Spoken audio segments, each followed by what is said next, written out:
অনেক মানুষ দেখবেন প্রশ্ন করে মালাকুল মউত একসাথে এতগুলা মানুষের জান কিভাবে কবজ করে, প্রশ্ন করে না?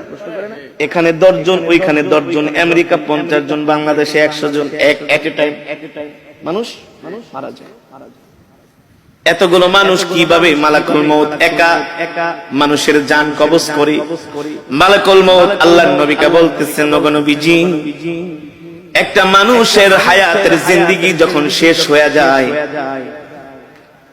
আল্লাহ তাআলার আরশে আজিমে একটা গাছ আছে, ওই গাছের সাথে এক পাতা আছে, প্রত্যেকটা পাতায় পাতায় এক একটা মানুষের হায়াতের জিন্দেগি লেখা থাকে।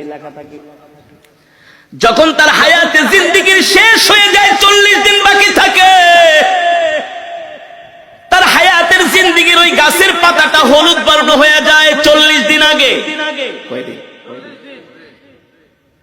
ওই বান্দাকে যে ফেরেশতার মাধ্যমে রিজিক দেওয়া হয়, ওই রিজিক ওয়ালা ফেরেশতা 40 দিন আগে আয়েশা বইলা যায়, আল্লাহ তোমাকে 40 বছরের 50 বছরের জিন্দেগি দিয়া দুনিয়াতে পাঠাইছে, তোমার জন্য আল্লাহ যতটুকু রিজিক নির্ধারণ করছে, তোমার রিজিক খাওয়া